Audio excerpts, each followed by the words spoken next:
The Ethereum ETF is coming. So what is the best narrative for ETH, at least for TradFi, for Wall Street? Welcome to another Bankless Takes. David, we're going to have a pitch off today. What's in store for today's episode? We're going to do what I think Bankless does best, which is help define, help shape the narrative for ETH, but this time for an audience that we don't typically talk to when we pitch ETH. We have, I think, previously talked about how to pitch ETH to the crypto native, to the people who really get it. But what about the people who just want to understand why they should buy the Ethereum ETF, which means they're not taking self-custody. They don't necessarily appreciate the value of self-custody. They also have a very diversified portfolio, and they're generally from an older generation. So how do we pitch ETH to these people, this cohort of what is a very large investor base? We're going to discuss on the episode the 7 different leading ETH narratives, and then Ryan and I are going to have a competition where each one of us has presented a pitch that we are going to pitch to each other and also you, the Bankless Nation. And then Bankless Citizens get a role here. That you guys, if you are a Bankless Citizen, you get to vote on who had the better pitch. Winner gets bragging rights, which I'm sure you're familiar what bragging rights are, but bragging rights is also a one-of-one POAP NFT that we're going to make our designer is currently designing. And either Ryan or I will be the holder of the bragging rights POAP NFT as a result of the Bankless Citizens vote. And I would like to say, from speaking from how I feel, I do not want to be the non-holder of the bragging rights POAP. I would like to be the holder of the bragging rights POAP. That's just how I feel. David, not going to lie, man, I'm a little bit nervous coming to this episode because I've seen you train for fights before, all right? I saw you train for your Nick Carter fight, and it was like day and night for like months, getting like beat up in the gym, like coming on these episodes bruised and beaten. So God knows what you had to do in order to construct this ETH narrative pitch. I prepared mine, full disclosure, I prepared mine about an hour before we started recording because I procrastinated. Ryan's a last minute homework doer. I left at the very last minute. I thought it would be easy, but it's hard. It's actually hard to get a simple, coherent, like 1 to 2 minute pitch down for Ether the asset. It's kind of like there's so many things you can say about Ethereum. That is the art of this. And this actually goes back all the way to, I think, a tweet that really inspired this whole thing from Balchunas, who tweeted out, one of the challenges for Ether ETFs penetrating the 60 former boomer world is distilling its purpose and value in an easy to understand soundbite a la Bitcoin is digital gold. Does a simple one-liner exist like that for Ether? What is the Bitcoin is digital gold one-liner for Ether?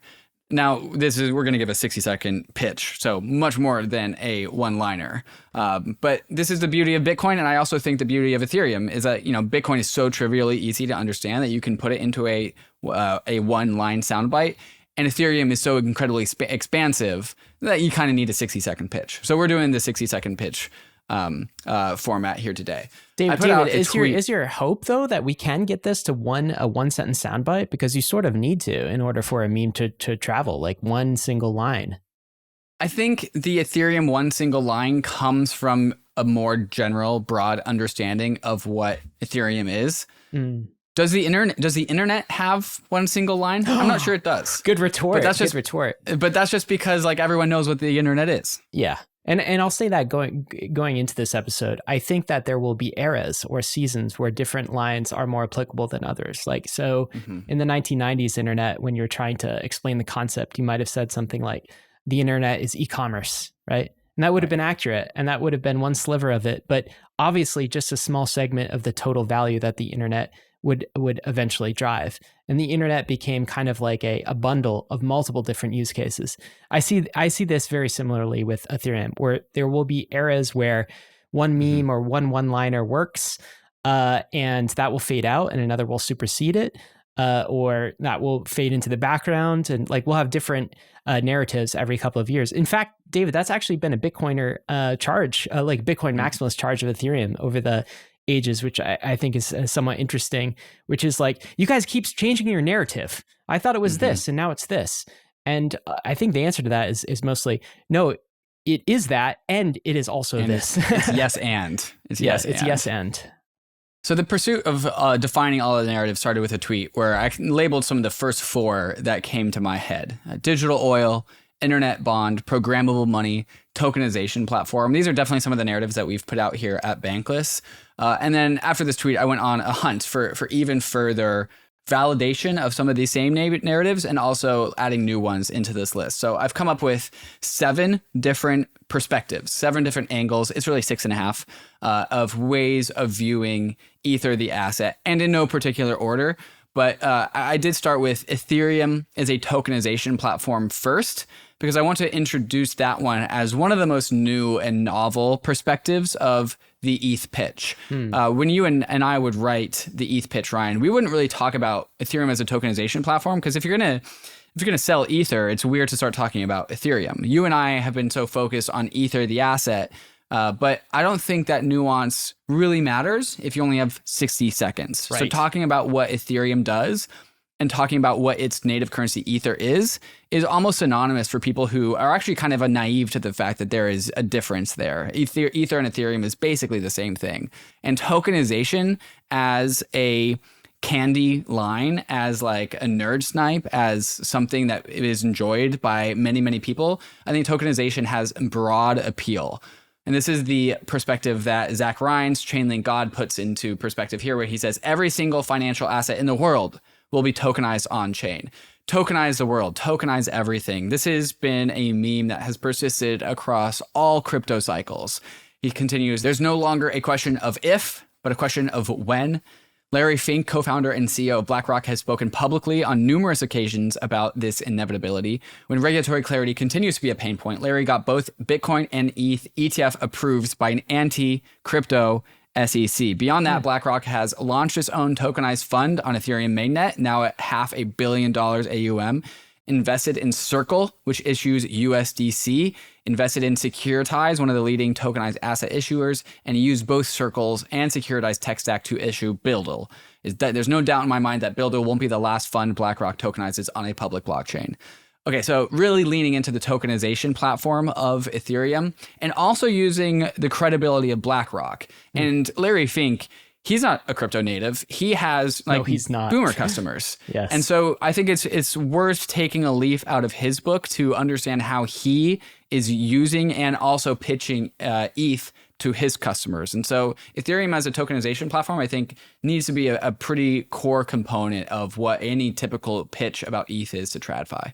Okay, so that is the first of 7 narratives that you think are contenders to be one of the key narratives to explain this, to give your 60-second to 1 minute to 2 minutes, because David, spoiler alert, I think mine's closer to 2 minutes now. Yeah, yours is longer, yeah. So give me some grace there. But like a tokenization platform, this is not usually the pitch you're saying to crypto natives, but might be like much more resonant to TradFi. And indeed, it was certainly the pitch Larry Fink has given. And of course, you know, the customers of Larry Fink are going to be the buyers of ETFs, right? BlackRock is one of the main issuers of the Ethereum ETF. They're the leading issuer for the Bitcoin ETF in terms of AUM. So like you'd think this guy knows how to sell it. So tokenization platform, it's not exactly going bankless, is it? But it is something that Ethereum provides, and maybe that's the leading narrative for this platform. Totally. And I think we all kind of felt something in our hearts when we learned about the idea of tokenization. And so it's also reminding people that, like, let's go back to your first days in crypto and like what really got you excited about crypto. And tokenization, the idea of tokens, is definitely up there. Well, you know, one thing I used to say when I was new to learning about Ethereum is that Bitcoin was a mono asset platform, just one asset, just Bitcoin. And Ethereum is a poly-asset platform, multiple assets. So that is a similar idea to tokenization, I guess. Let's go into narrative number 2, angle number 2. Ethereum is an app store. And this is coming out of Jeff Dorman, who put out a tweet saying, attention, BlackRock, VanEck, digital assets, and Bitwise. Once the ETH ETF goes live, please erase the words supercomputer, ultrasound money, internet bond from your memory. This does not resonate with anyone. What does? Ethereum is an app store. And this is an angle that I've seen many people take. Ethereum as an app store. And it's again, something that is familiar to people who do not have a crypto background, who don't know what Ethereum is. And so it's important to know that if we are pitching Ether to people with very little familiarity about what's going on in our world, then we need to pull some knowledge from other corners of their brain that they already have, pre-existing knowledge. people know what an app store is. People know what a developer platform is. The idea of Ethereum as a tech platform that grows the more code is written and the more that developers build applications on it, that is something that is familiar to them. And we can like debate about like, well, is Ethereum really an app store? And I think if you go down into the nuances, we're missing the forest for the trees. Sure. Like simply put, it's a developer platform just like the app store, and it grows in utility over time the more developers there are. I saw, we saw on a roll-up recently, Vance Spencer pitched this pretty effectively in a conversation with Bloomberg, where he said Ethereum is an app store, and then he mentioned some of the various apps, and there was like this slide shown on screen where it showed like Aave and like Compound and Maker and basically all of these different logos for the types of money apps. So I think there is some familiarity there, and you can like point to actual apps that are deployed on the Ethereum App Store and say, oh, you want a collateralized loan? Go here. Oh, you want a stable coin? Here's USDC. Go over here. Oh, you want like a payment app? Go over here. And so I do think that is pretty resonant. And as you say, David, like everyone knows what an app store is. Is there a human alive that you're pitching an Ethereum ETF to that hasn't used the App Store, that doesn't have like dozens of apps on their smartphone, right? Like none of them. So this is a schematic that kind of works and links to the last very successful compute revolution, which was the mobile revolution. And just like Ethereum could be as big as the iPhone, you know, it calls into mind that.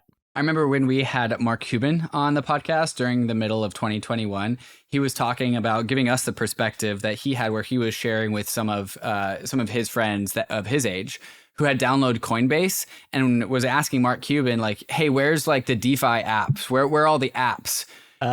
Thinking that there was like an app tab in the Coinbase app, not understanding that it's actually a little bit like it's one dimension larger than that.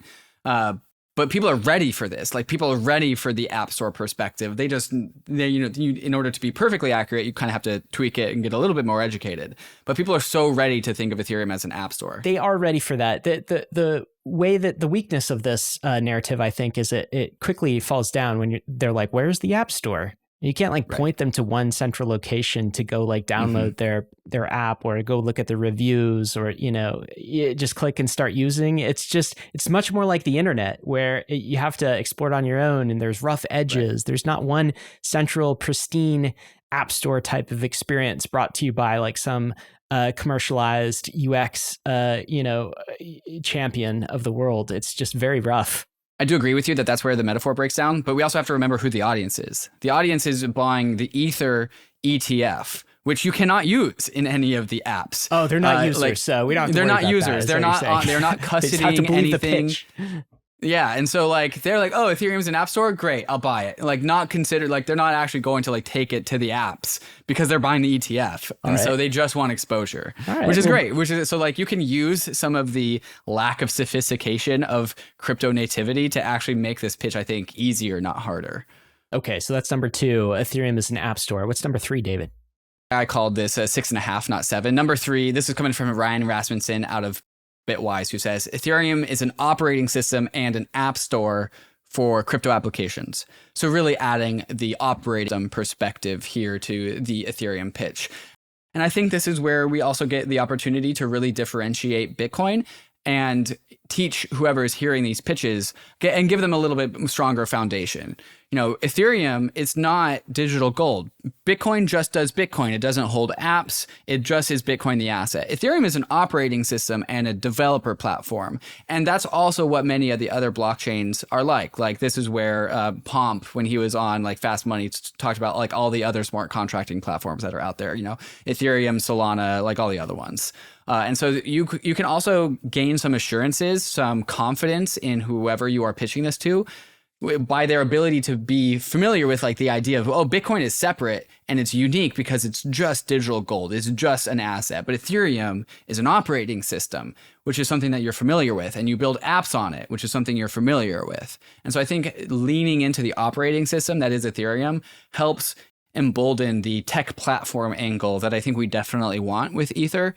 and also I think helps people become more familiar with the landscape of all the entire crypto applications or crypto platforms. I know coming into this, you asked, hey, Ryan, do you have another one to add to this list of 7? And I told you I didn't have one, but let me just add one now, because this is maybe a half step, right? You're just saying rather than just Ethereum as an app store, Ethereum as an app store is an operating system as well. Let me give you a full step, which is maybe a separate narrative.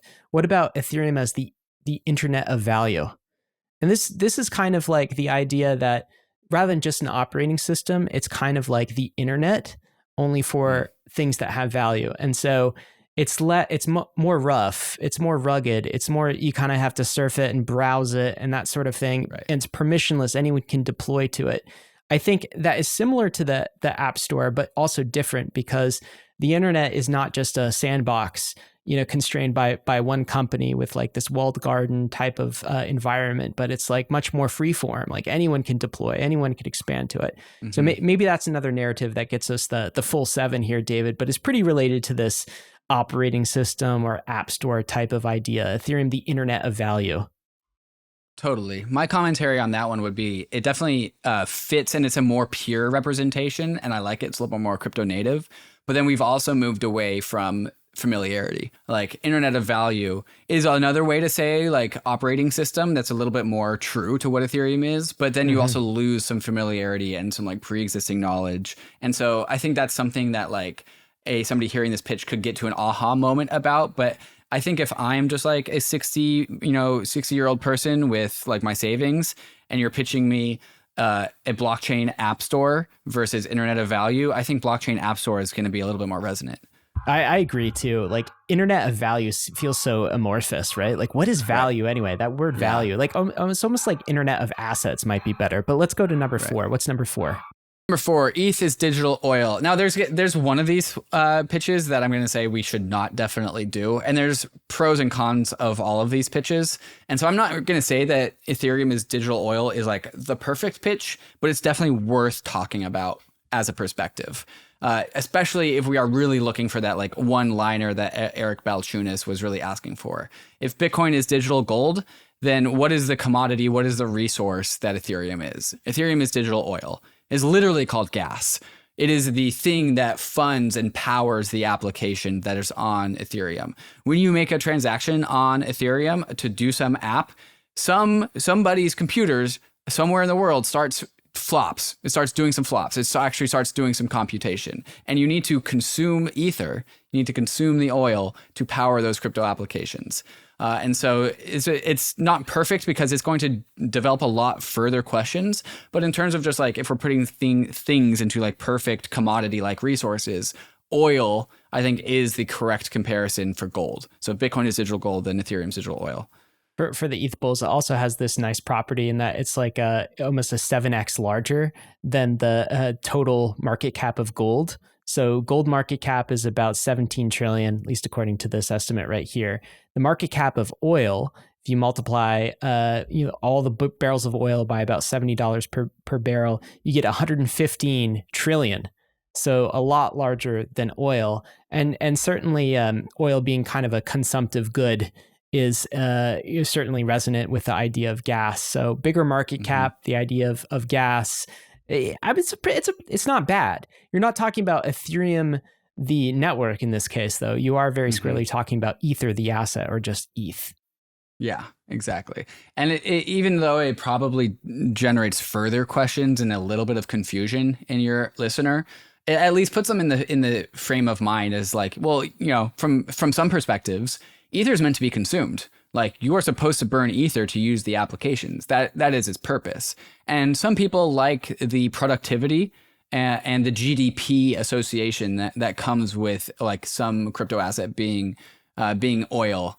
A lot of people don't like the idea of a deflationary asset. Like they have been trained to think that money should inflate. They have been trained to think that an inflation-based economy is better producing of value and resources. And so some people just resonate with the idea of oil, I think, more than a gold or a fixed market cap asset. It does also, now that Ethereum does have the burn in place, right? It does kind of map nicely to you have to burn oil in order to get things done, and you have to burn ETH in order to cause movement, pay for transactions on the Ethereum network. So that's nice as well. I'll admit that for myself, David, I've ebbed and flowed with respect to this narrative. Like there are times where I'm like, yeah, that's right. And other times where I'm like, I hate this narrative. Like this is worth it. Ethereum's not oil at all. It is a non-sovereign store of value in the same way Bitcoin is. It's kind of like a money. So I've gone back and forth on this, but I feel like full cycle, when I zoom out and look at the context, it's not bad. I kind of like this Ethereum is oil or Ether is oil. Okay, we're starting to get into what I would call some of the worse narratives that are still helpful. And so worse maybe for like presenting Ether as a first time to a first timer. Maybe these narratives start to come in further down someone's journey of understanding And Ether. worse for TradFi specifically is what you're saying. Worse for TradFi, worse for the current audience, yeah. This is a narrative that we're about to present that I think Bankless, you and I have thoroughly enjoyed, but it has come after just years of like education and perspectives and exploration of what Ethereum is. And that's Ether as an internet bond.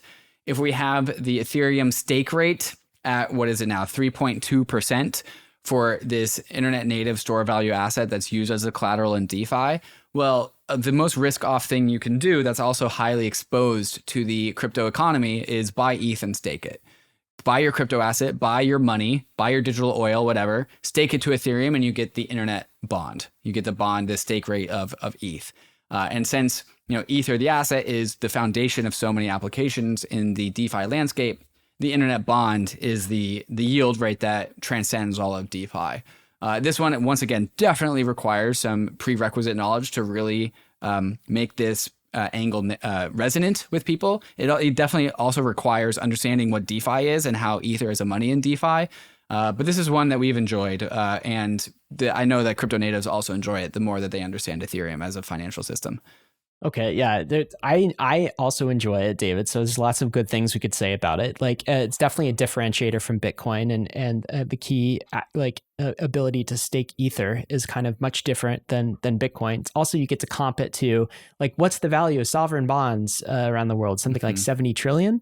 Okay, and so the idea of Ethereum being sort of like a nation state, only a network state that secures property rights, like we could geek out on that for many episodes of Bankless, and indeed we have. So the parallels and the analogs are really good here, and so I definitely like the Ether as an internet bond for a crypto native audience who's really deeply trying to understand how we're securing property rights inside of these crypto economic systems.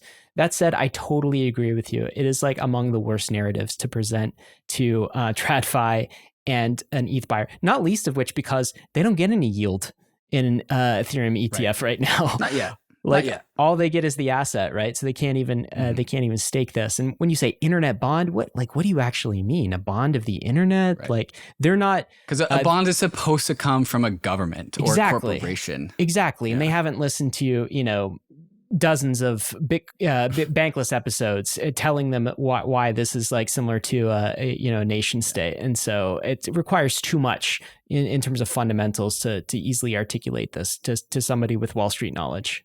All right, second to last, I think this one is actually a pretty strong one, but again, not necessarily something I would lead with.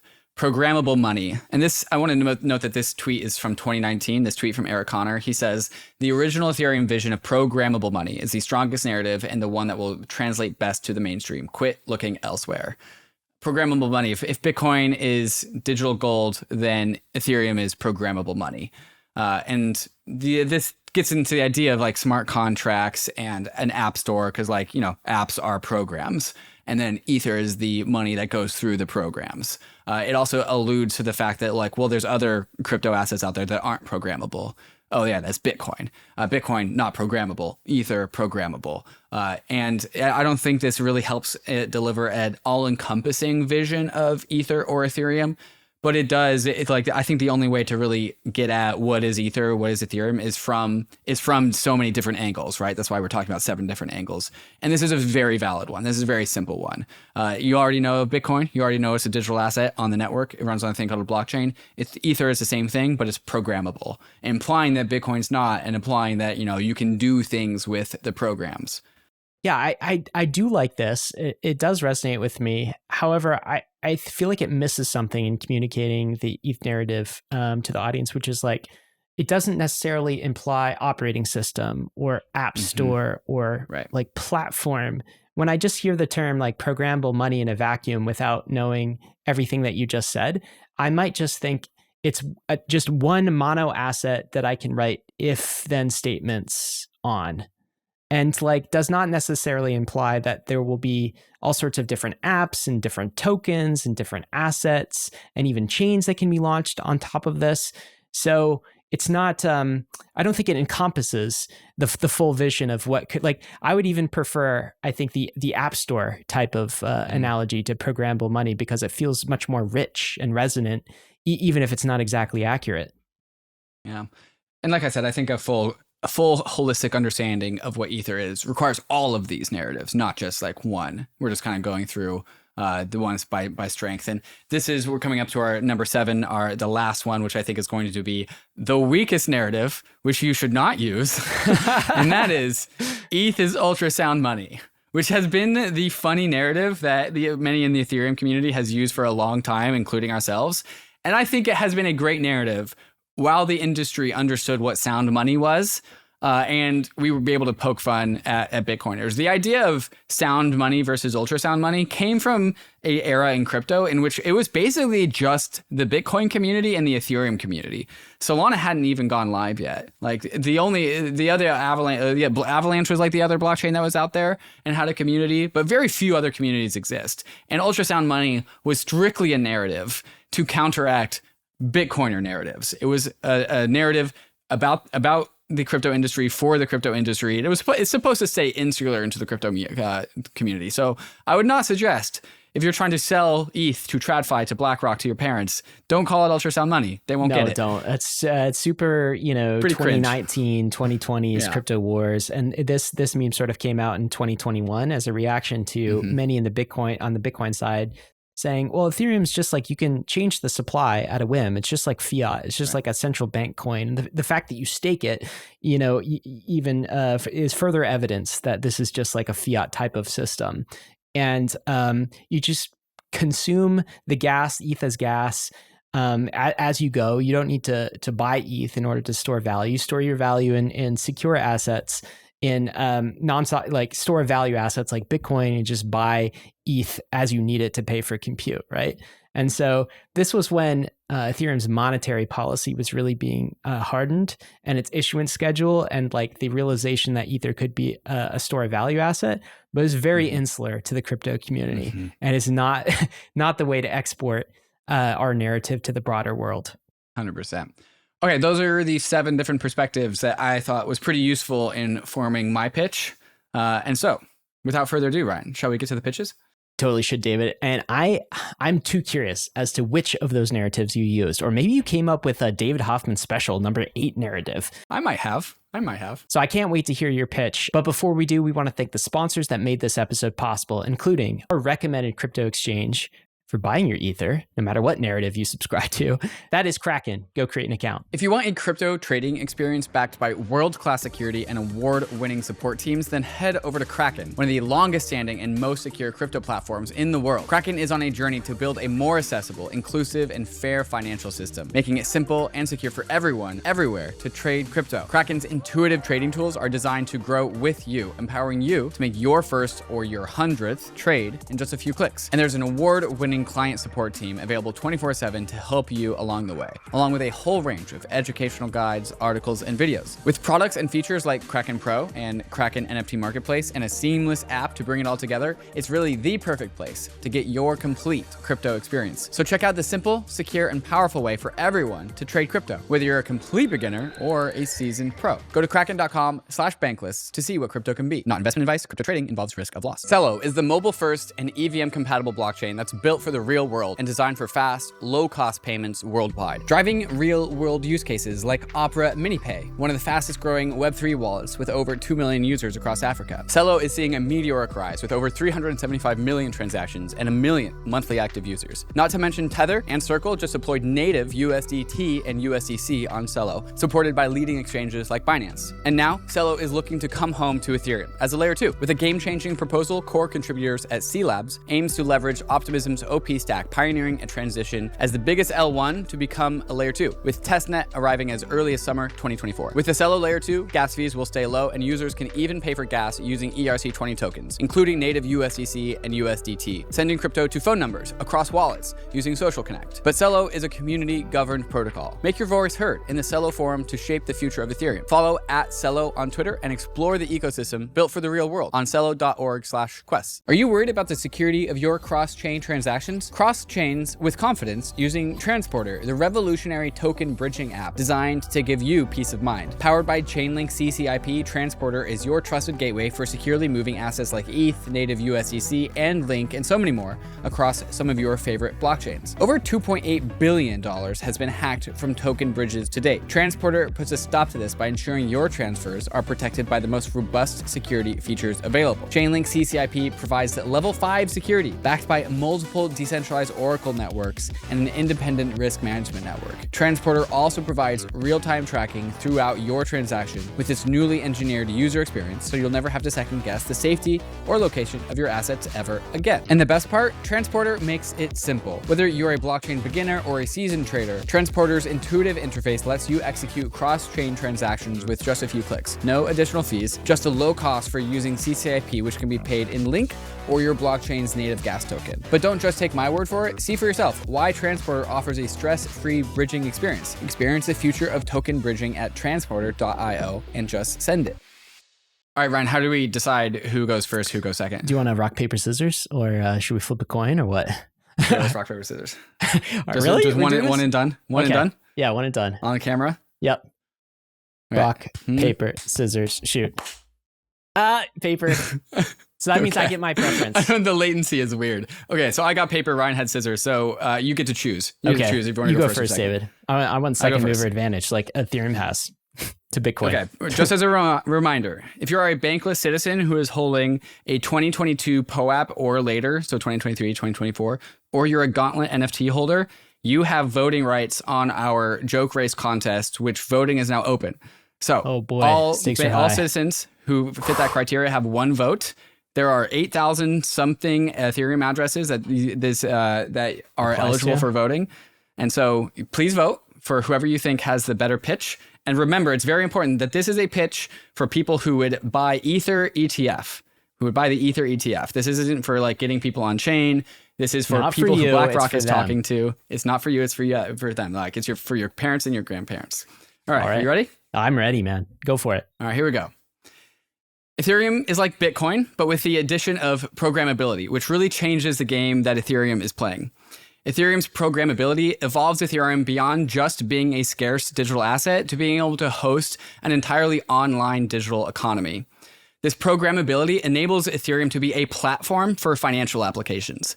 Much like how the App Store and the Google Play Store are developer platforms for consumer apps, the Ethereum blockchain is a developer platform that enables consumer financial applications that offer services that are familiar to Wall Street.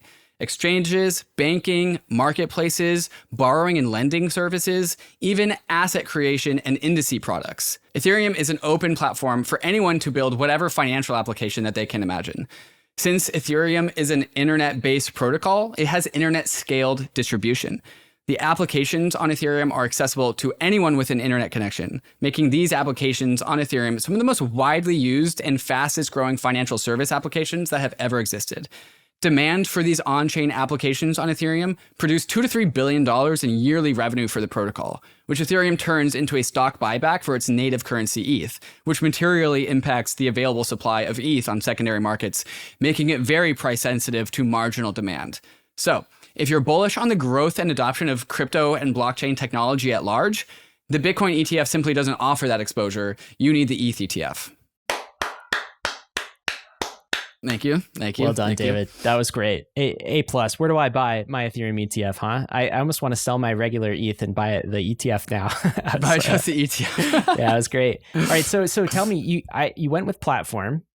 You went with kind of open internet like protocol, but you didn't say the word protocol, but you said apps. You named a number of the actual apps, like you said, exchanges, which are big, and people are thinking about that.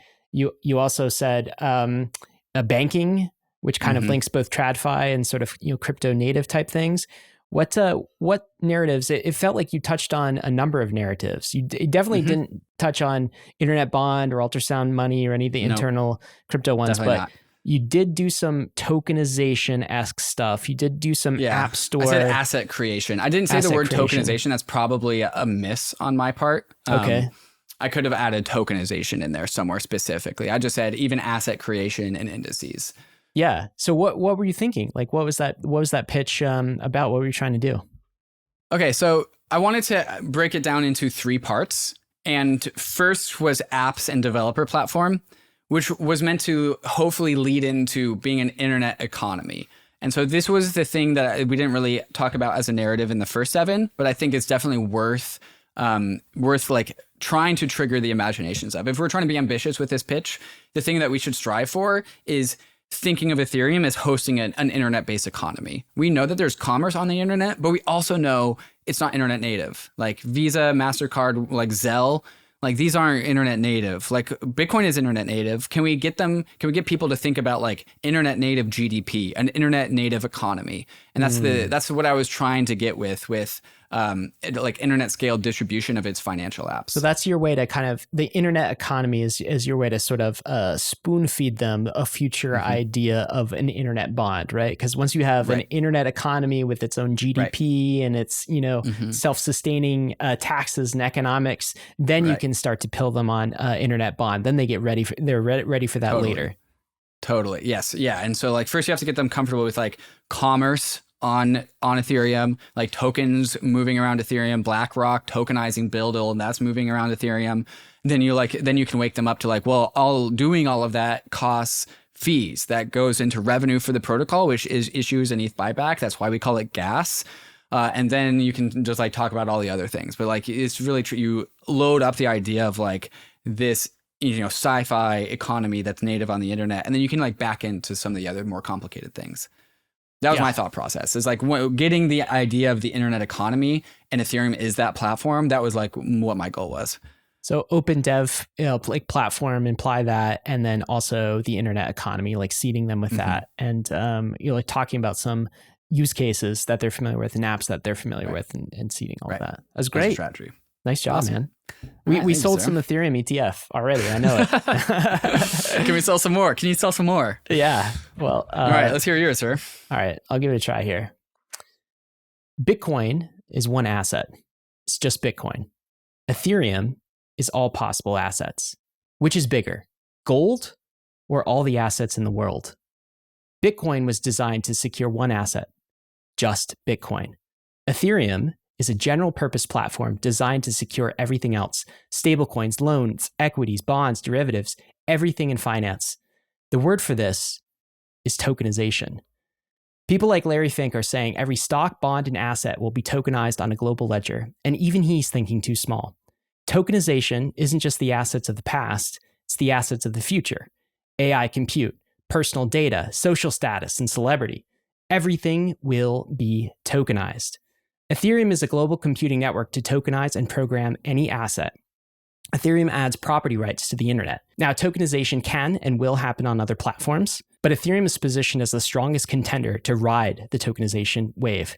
There's 100 million people that own ETH, 100,000 developers that actively contribute to the code. Already, Ethereum settles more than the Visa network, and it's just getting started. So now let's talk about ETH. The cryptocurrency of Ethereum is called ETH and has investable economics, including an algorithmic buyback and dividend program that drives billions per year in earnings to ETH holders. This number grows as the network expands. You can build a DCF model on ETH as you would with any stock. A stock maybe like NVIDIA. And because ETH is extremely secure and decentralized like Bitcoin, more and more people are seeing ETH as a complement to Bitcoin as a store of value. While Bitcoin has greater certainty of supply, Ethereum pays a dividend and is deflationary, with the upside of an entire token economy. Bitcoin is exposure to digital gold. Ethereum is exposure to everything else. I own both, but if I could only pick one, I'd pick the superset. I'd pick ETH. Oof. Chills. Chills. All right, can I tell you what I liked about that? Yeah. So something that we both did is we use Bitcoin as an anchor. And I think you have to do that. Like, you have to start at the foundation because Bitcoin is so stupid simple. And then I really like the idea of like Ether is the superset of that. And I think you leaned into that both at the beginning and at the very end, where, you know, Bitcoin is just one asset and Ethereum is all possible assets. And I think that line that you said where Ethereum is both all like historical assets, all assets that currently exist, but then also all future assets, that kind of does the same thing that I was trying to do with saying like, open up, like, think, you can definitely think what feels good to you. Like, we can put your bonds on chain, boomers. Like, that's what the build fund is, but also think bigger. Like, also think more expansively. And I think that's where the Ethereum narrative both suffers and also is its greatest strength, is like, you get to think bigger with Ethereum. And I think you did that very, very well. It's like, think bigger. Yeah, it felt like that was worth a one-liner. So it was like Larry Fink thinks this is cool and he wants to tokenize everything with it, but also think about the expansive use cases he's not thinking about, and TradFi is not thinking about, like AI compute or social status and celebrity and that sort of thing. I do have to say this pitch was heavily inspired by a 5-minute pitch by Nick Shalik of Ribbit Capital. You saw that. I think we're gonna have Nick on the podcast soon. Yeah. It's basically like a lot of his ideas because he nailed it. And one thing that Nick does is he went all in on tokenization. And so I sort of did that too. You spend a lot of time on tokenization. I just picked the one thing, and I just picked tokenization for my 60 seconds to 2 minutes thing, and I went kind of like all in on that. But yeah, I do agree. You have to start with Bitcoin, not least of which because they already have a Bitcoin ETF. Right. And so like they're likely already buyers of Bitcoin. So there you go. That was two pretty good pitches. Yeah, that was two pretty good pitches. Yeah, I think we can definitely like iterate and make these better and better and better. But like you said, we're gonna talk with Nick from Ribbit, and so I think maybe phase 2 of our pitches comes after we talk to him. David, are you able to distill your pitch down to like one line? Do you think you could do that? Like if you were to just summarize, just give me off the cuff, just one line to summarize your pitch. Internet economy, I think, is like Ethereum Bitcoin is internet economy. Gold. Ethereum is an internet economy. Okay. So I think mine is internet GDP. Like I'm trying to get to them to think GDP on the internet. I think mine was probably like Ethereum is tokenization, or Ethereum is everything else. Bitcoin is digital gold. Ethereum is everything else. But yeah, but everything else also doesn't like it. It's a hot line. It's a hot line. It's a hot line, but it doesn't work. But it's everything. It's literally the opposite of what a definition is. Yeah, exactly. It's all the other things. But anyway, we got some more work to do to distill this down to one line. For sure. All right, Bankless Nation, Bankless Citizens, since you guys are listening to this, go to Joke Race. There's a link in the show notes. There'll be a link in the Discord, and vote on who you think had the better pitch, me or Ryan. And one of us will walk away at the end of voting, which will happen on Saturday. Today is Monday, June 10th, so Saturday the 5th, I think. Saturday, end of day Saturday. So we have until end of day Saturday to decide, and one lucky Bankless co-host gets to walk away with the bragging rights POAP. For now, that's a temporary thing. I'm sure we'll come up with some new ways to kind of gamble this thing and exchange hands later on, some more competitions for us. I am not stepping foot in a boxing ring with you though, David. I just want to say that's out of bounds. I would definitely get my ass handed to me. Maybe with these narrative pitches, I have at least a shot. We got to end with this. Of course, crypto is risky. You could lose what you put in, but we are headed west. This is the frontier. It's not for everyone, but we're glad you're with us on the Bankless journey.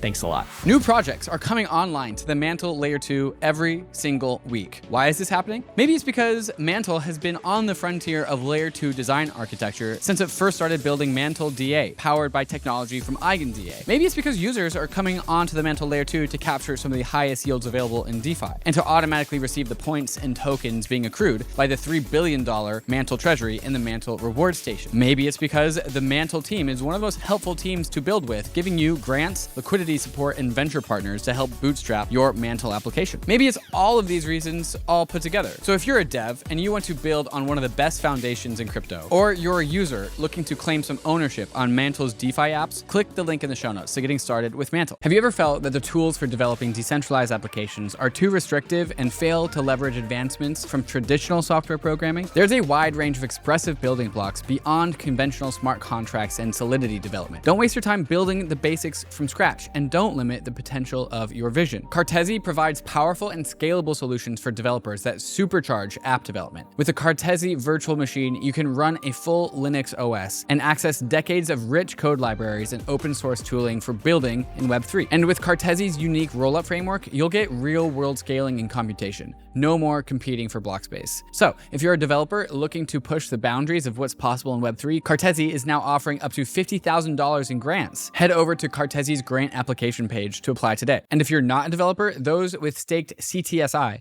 can take part in the governance process and vote on whether or not a proposal should be funded. Make sure you're vote ready by staking your CTSI before the votes open. Taking self-custody of your crypto is one of the most important things you can do on your bankless journey. It's also one of the hardest things to get right, with huge consequences if you don't. If you want help going bankless, talk to CASA. CASA helps you take custody of your crypto assets so you don't have to wonder whether you're doing it right. CASA is a one-stop shop for doing self-custody the right way. With CASA vaults, you can hold Ether, Bitcoin, stablecoins, all with one simple app and multiple keys for the ultimate peace of mind, with a support team to help you every step of the way. But it doesn't stop at self-custody, because even though crypto is forever, you are not. We all plan on making life-changing wealth in crypto, but with CASA's inheritance product, life-changing wealth can elevate to generational wealth for your kids and your loved ones who don't know anything about crypto. With CASA, you won't lose your private keys, and you won't accidentally take them to the grave either. Click the link in the description to get started securing your generational wealth.